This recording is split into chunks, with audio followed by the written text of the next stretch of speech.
Hello दोस्तों, मैं ओम शर्मा आप सभी का स्वागत करता हूं हमारे YouTube channel the Avon study पर। तो आज हम आपके लिए क्या लेकर आए हैं, जो मालदीव और भारत के बीच में इस समय विवाद उत्पन्न हुआ है और वो बंद होने का नाम ही नहीं ले रहा है।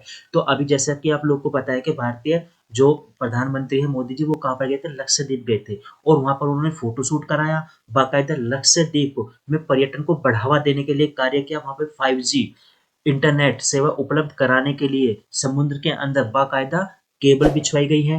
तो वहां पर किस चीज के लिए, ताकि वहां पर पर्यटन को बढ़ावा मिल सके।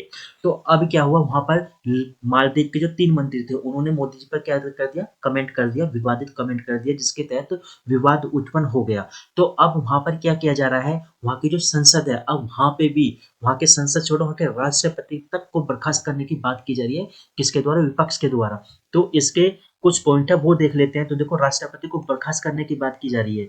इसमें अब देखते हैं क्या क्या बात होंगी आगे। तो नई दिल्ली मालदीव के सांसद अली आजम ने प्रधानमंत्री मोदी की जो आलोचनात्मक टिप्पणी पर विवाद बढ़ने पर मोहम्मद मुइज्जू को राष्ट्रपति पद से बर्खास्त करने की मांग कर दी गई है। तो अब देखते हैं इसके जो 10 पॉइंट है, वो चीज देखते हैं।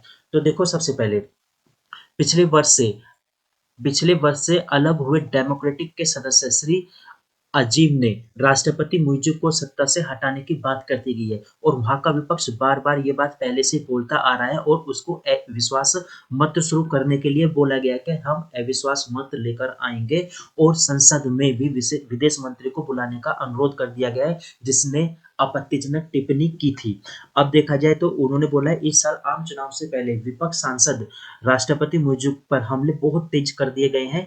तो वहां पर जो बोला गया है कि भारत मालदीव का बहुत अच्छा दोस्त रहा है। भारत को क्या 911 कॉल का है, 911 कॉल क्या है, मतलब एक इमरजेंसी दोस्त का है। जब भी मालदीव को जरूरत होती है, भारत मालदीव की सहायता करने के लिए पहुंच जाता है। उन्होंने बताया है कि कोविड के समय भी मालदीव को किस तरह से भारत ने सहायता दी थी, क्योंकि कोविड के समय में भी भारत ने बहुत सारी वैक्सीन मालदीव को फ्री ऑफ कॉस्ट पहुंचाई थी वहां पर। आपको पता हो कि मालदीव के पास ना तो अपना कोई रिजर्व बैंक था और ना ही कोई स्टेट बैंक था। तो रिजर्व बैंक के रूप में जो भारत का रिजर्व बैंक है, उन्होंने ही मालदीव का रिजर्व बैंक के रूप में कार्य किया था और लोन देने का भी बहुत बड़े स्तर पे काम किया था, जो मालदीव का अब इस समय बहुत अच्छा डेवलप्ड हो चुका है पर्यटन के क्षेत्र में। वो भी भारत की ही देन है। लेकिन अब क्या, मालदीव आंखें दिखा रहा है ऐसे, खुद देखो। तो देखो, ये लक्षद्वीप को देखो कितना प्यारा सीन है। अब देखो, एमडीपी जो एमडीपी के नेता हैं, उन्होंने भी ये बात बोल दी कि जो क्या है, खेल मंत्री हैं और युवा नेता भी हैं, अहमद महलूफ, उन्होंने चेतावनी दे दी है कि अगर भारतीय पर्यटकों द्वारा देश का बहिष्कार जारी रहा तो मालदीव की अर्थव्यवस्था क्या हो जाएगी, चरमा जाएगी, गड़बड़ा जाएगी। क्योंकि जैसा कि आप लोग को पता है, अभी केवल 2 दिन के अंदर लगभग 12,000 टिकट जो बुक किए गए थे भारत द्वारा मालदीव पर, वे सभी के सभी कैंसिल कर दिए गए हैं और वो कन्वर्ट हो चुके हैं किधर की साइड जाने में, लक्षद्वीप जाने में। तो इससे मालदीव को बहुत बड़ा झटका लगा कि लगभग 12,000 टिकट क्या हो गए, कैंसिल हो चुके हैं। क्योंकि जो मालदीव की अर्थव्यवस्था वो किस चीज पर आधारित है, वो लगभग 25 से 30% वो पर्यटन पर ही आधारित है। और वहां पर क्या है, श्री महलोफ का लाल झंडा भारतीयों पर्यटकों द्वारा बड़े पैमाने पर रद्दीकरण की रिपोर्ट के बाद आया है। कोविड के बाद युग में मालदीव में विदेशी आगमन की सूची में जो शीर्ष पर है और मूल्यवान विदेशी मुद्रा और नौकरियां उत्पन्न करता है। देश के सबसे बड़े उद्योग निकाय Maldives association of tourism industry ने पीएम मोदी पर निर्देशित अपमानजनक टिप्पणी की क्या की है, निंदा की है। और निंदा इसी वजह से की गई है क्योंकि उनका काफी ज्यादा नुकसान हो चुका है।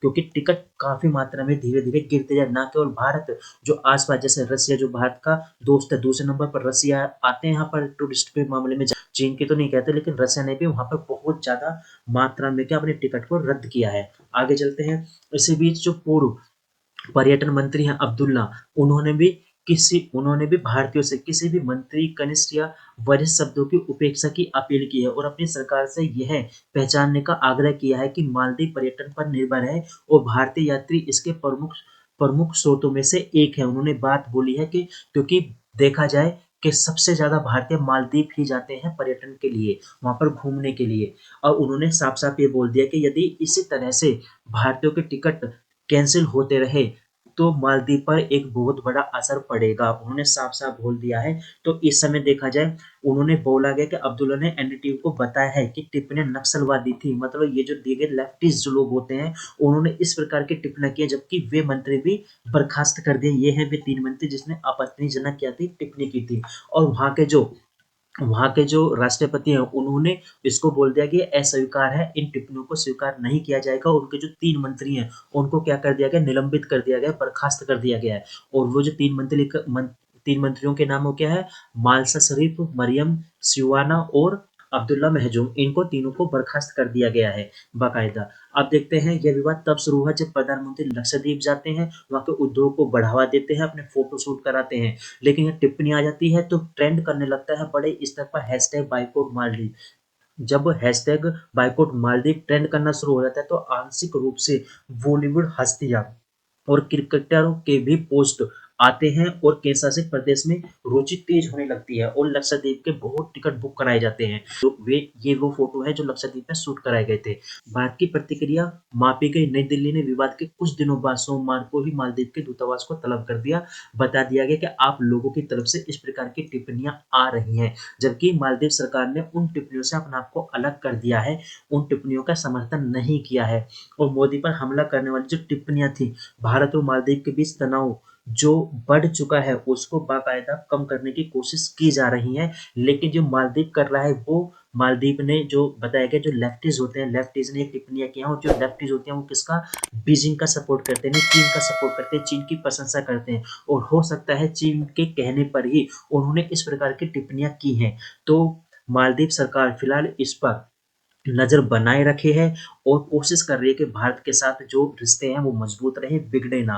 क्योंकि उन्होंने 3 मंत्रियों को तो बर्खास्त कर दिया है और राष्ट्रपति का भी इस्तीफा की मांग कर दी। उन्होंने साफ-साफ कहा है कि भारत एक अच्छा दोस्त है मालदीव का, हर इमरजेंसी में भारत ही काम आता है। तो हमारी क्लास यहीं तक थी। कैसी लगी ज़रूर बताना। Thank you.